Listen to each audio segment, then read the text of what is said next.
You're watching Speak Out India. We'll also be welcoming your calls in 2 minutes. The story tonight, a youth reportedly indulging in stunting on his bike near the Parliament Street in Lutyens, Delhi was killed. Another biker critically injured. Of the Delhi police opened fire to try and stop them from doing their stunts.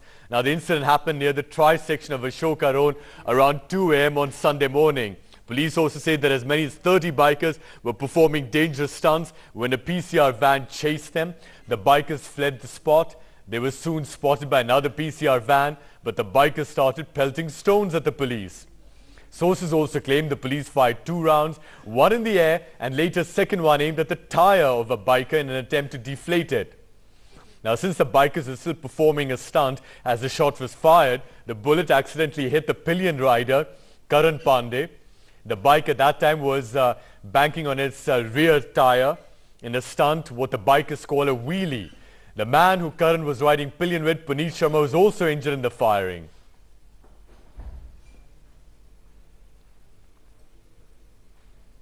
In fact, News accesses exclusive CCTV footage capturing last night's biker menace. The video captures the speeding bikers being chased by the Delhi police.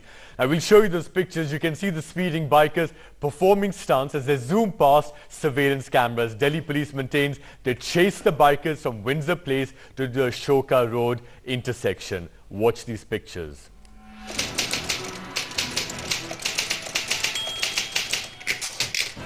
A group of over 30 bikers were allegedly performing dangerous stunts on a stretch of road not very far from the Parliament House.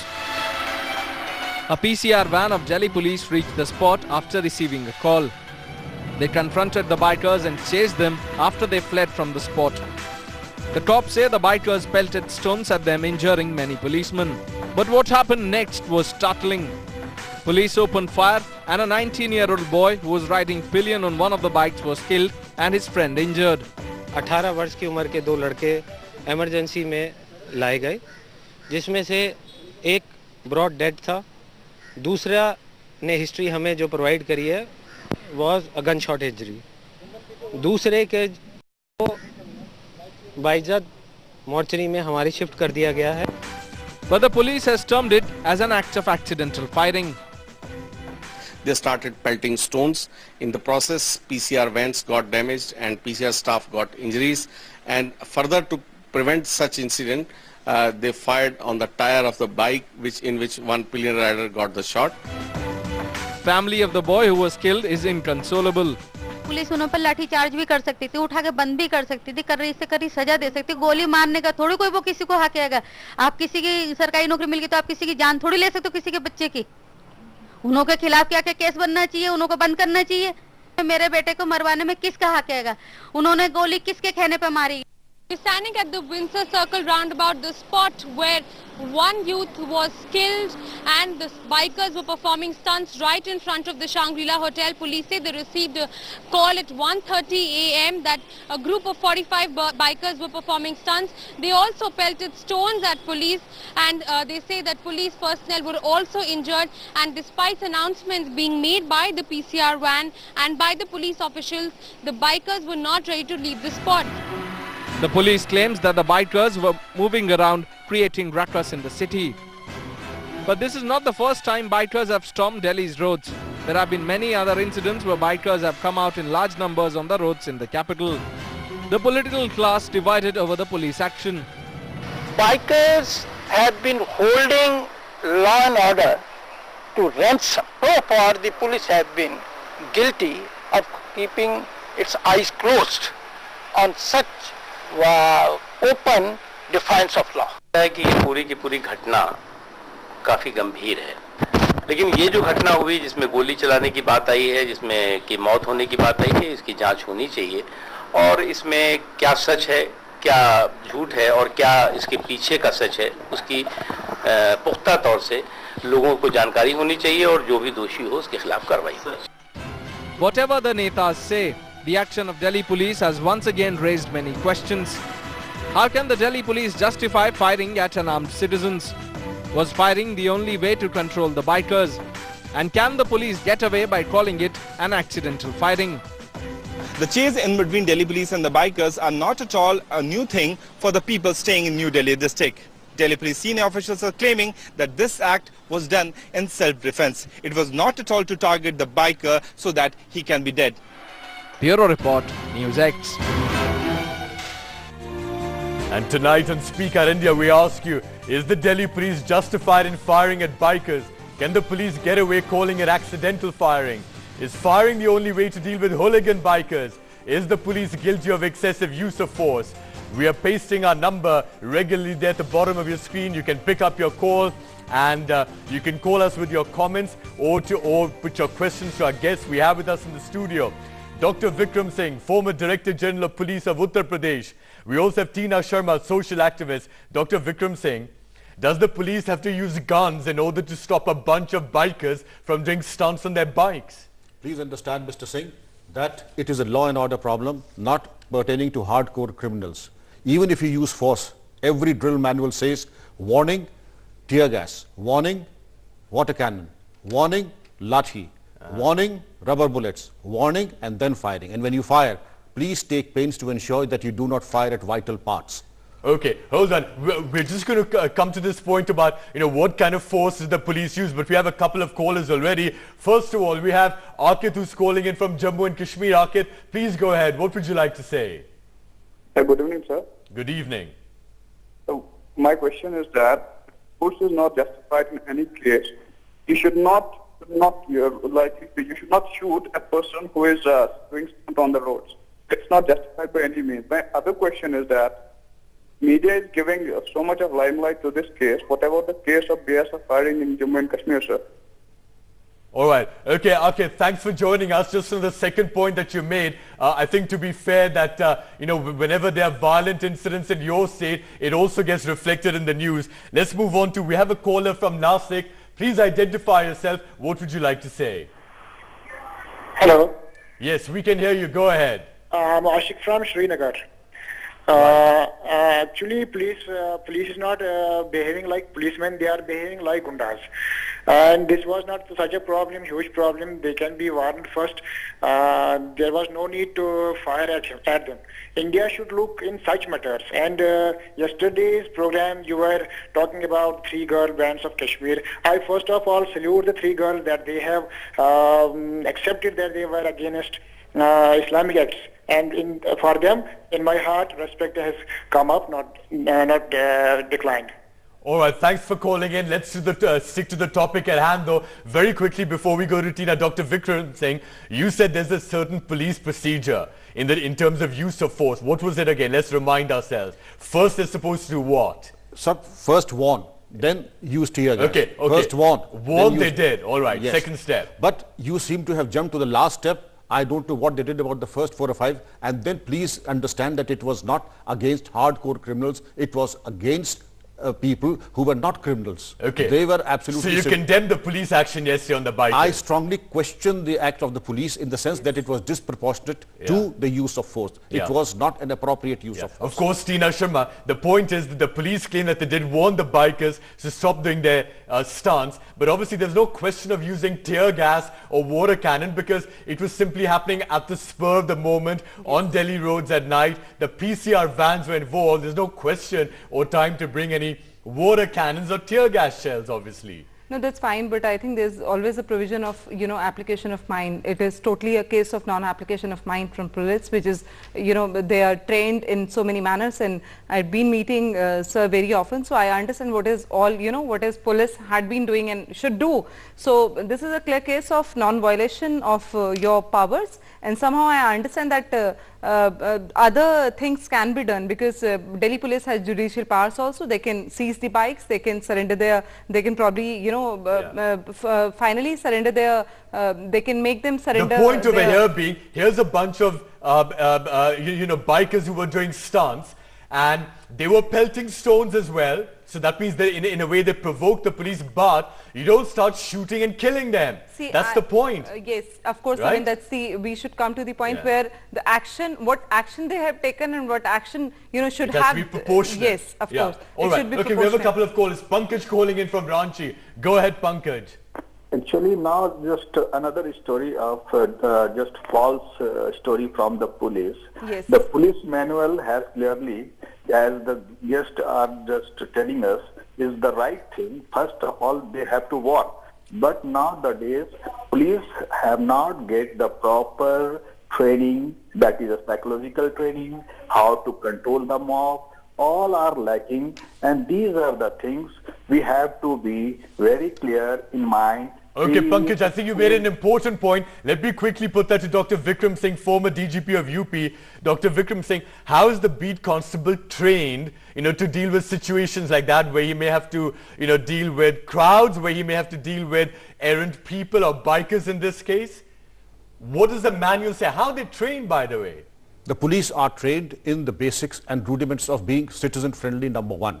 Tina ma'am has failed on this point. Well, I will come back to the Tina ma'am has very logically summarized that the application of mind sums it all. In this case, the non-lethal application of force, number one, they could have used road blocks, road barriers, use of wireless technology that we have some bikers who are going from this direction. Please apprehend them. We could have used wire meshes used in tennis courts. We have could used road blocks. Even rubbered guns. But my question is the police, the beat constable on the road, the guys in the PCR vans, are they trained in all of this? You're saying this is what they should do. Yes, do these guys know that? Yes, they are known into the structured and the non-structured, the non-lethal aspects of handling such situations. All right, okay. We have a caller from Kerala. Jay Prakash is calling in. Please go ahead, Jay Prakash.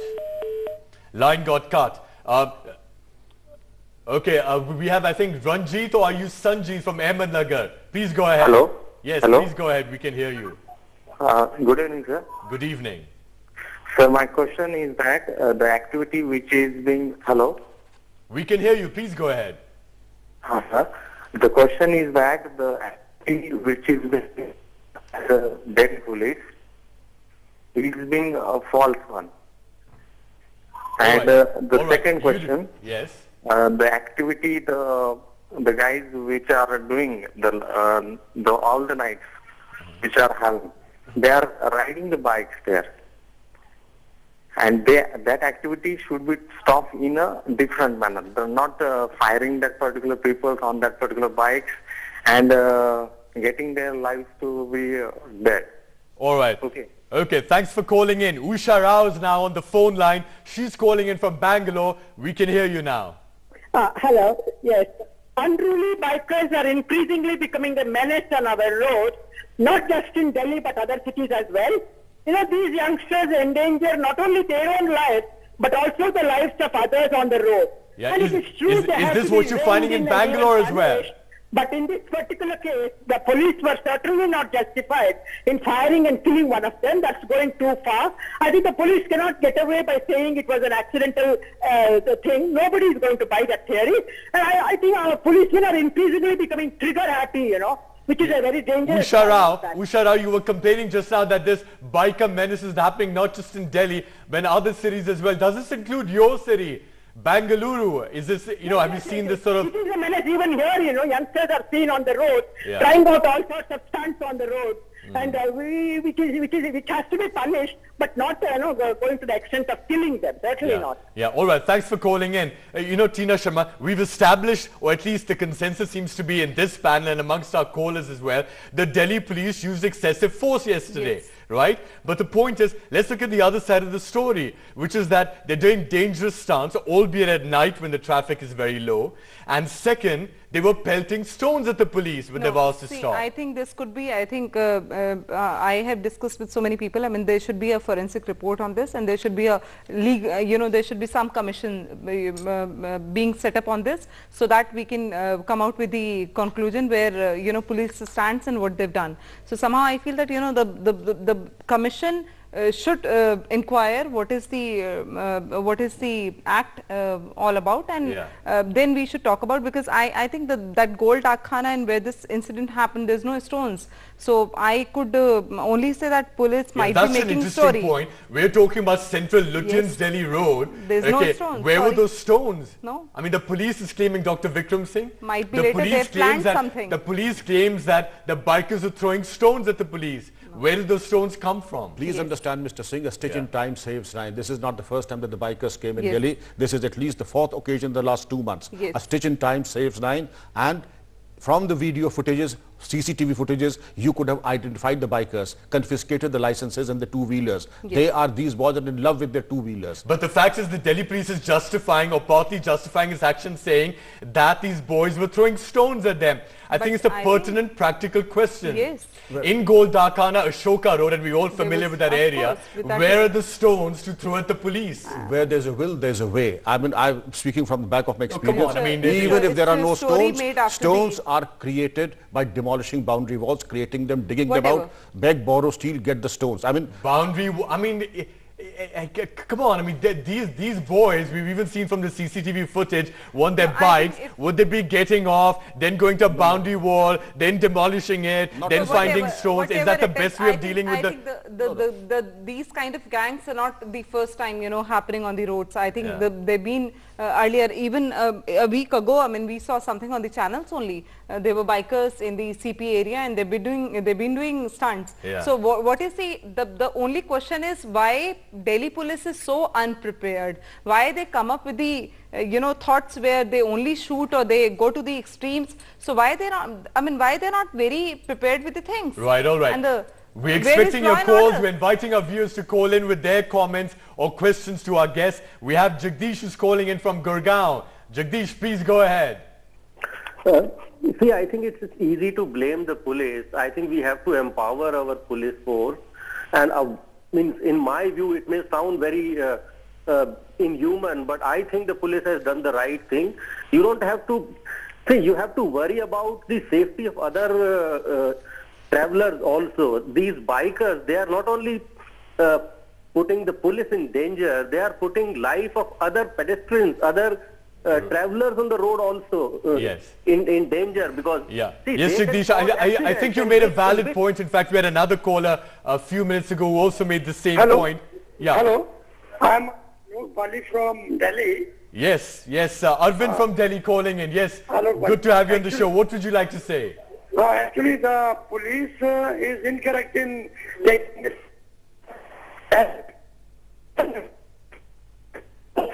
All right, I think we're having a signal problem over there, but I think what he was trying to say was the police was incorrect in this use of force. But Dr. Vikram Singh, of course, as one of the callers just said, that these boys were behaving like hooligans, doing stunts, endangering the lives of others, maybe pelting stones at the police, definitely not listening to them. But the point over here is the Delhi police has used excessive force many times before. I mean, remember the protest against the Delhi gang rape last December. I mean, if the police used, you remember what happened at that time. And here, I was at India Gate. We were at India Gate. And here there were just 25, 30 bikers, unarmed, Well, you said it that it was excessive. They were, as I said before, that I've handled this problem earlier. First of all, get to the people who are professional bikers. Yeah.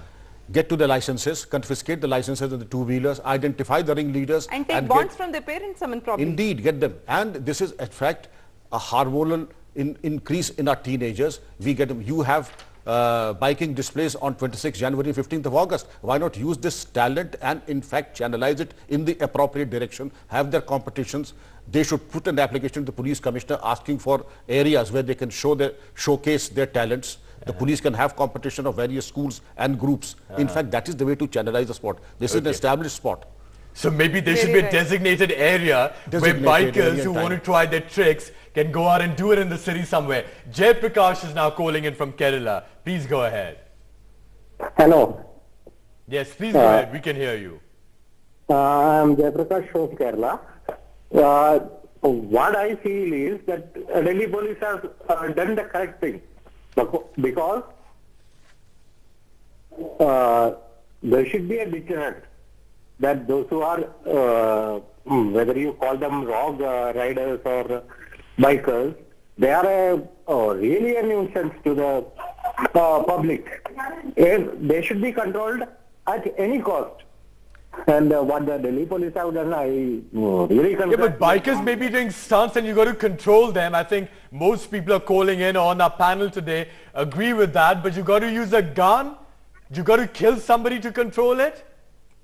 Come again? Yeah, but what I'm asking you is that you're saying they've got to be controlled at any cost, but can you take their life? At any cost, especially on the Delhi roads, Yeah. that has to be controlled at any cost. All right. Okay. There's an extreme view over there, but thanks for joining in and sharing it with us. We got another caller. Ravi is calling in from New Delhi. Yes, Ravi. Yes. Go ahead. Yes. Hello. Yes. I am telling they should have mobile barricades so that they can place it on very short call. Okay, 1 second. I didn't quite get what you were suggesting. Say it again, please. Yes, I am saying that they should have mobile barricades. Barricades, yes. Which can be placed immediately. Right. And every time police should not be victimized. Okay, quickly, thanks for calling in. On the point of barricades, Dr. Vikram Singh, that's a very important there are barricades all around Delhi at night, right? But they are can have there mobile also some? barricadings. Yeah, are there also some which are sort of ready in case you quickly need to sort of get them on the road? That is a part depending of on what's going on. Depending upon the soft area, depending upon the area that require them the most, the provisioning department issues those barricades to areas, and they can always be reinforced and given to areas that require them the most. That's a very pertinent point, and I always enforced that mobile barricades are the answer to these problems, and then under law you can take action under section 151 of the CRPC, under section 332 of the IPC, and under various sections of the Motor Vehicles Act. Right, okay.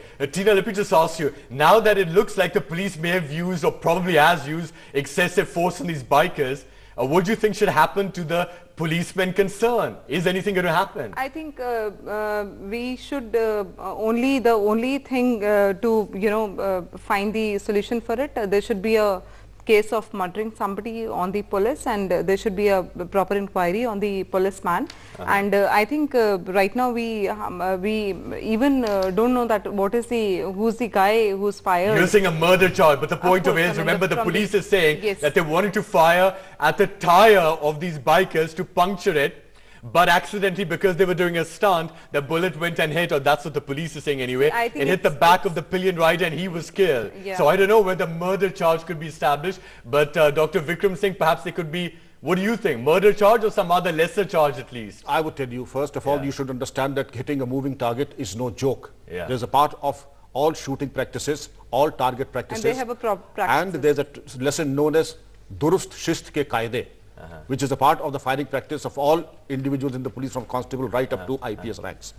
But getting a moving target is no joke. But at the same time, we really have to be a sad sack to aim at the tire, and you get what? You get the human being at the back. You really have to be a sad sack to do a thing like that. All right, except that the police is claiming that happened because the bikers were doing a stunt and they were sort of on their rear wheel. So therefore, the pillion rider was sort of very low to the road, and I mean, look, this is what the police is saying. We don't know exactly what's happened. One final caller, Mohammed is on the line. Mohammed, please go ahead. This is another hopeless, incident from the Delhi police, as far as I can say. They could have used the rubber bullets to, stop the pillion rider, or maybe they could have used the rubber bullets to shoot the rider or something. All right, Mohammed. All right, Mohammed, thanks for calling in. We've also run out of time. At this point, let's also thank our guests, Tina Sharma and Dr. Vikram Singh, and all our callers for calling in. The bottom line being that there is certain unanswered questions about this incident. What exactly happened? Why exactly did the Delhi police have to shoot at these bikers, leading to the death of one and a serious injury to the other? And what kind of action is going to be taken against those Delhi police personnel involved? And notwithstanding that, questions also being raised on the bikers. Why were they out doing dangerous stunts? Should they have been doing it? Why didn't they heed the police to stop it? And were they actually pelting stones on the police as well? These are all questions for which answers are still sought. We'll monitor this case. In the meantime, thank you for joining in. Bye-bye.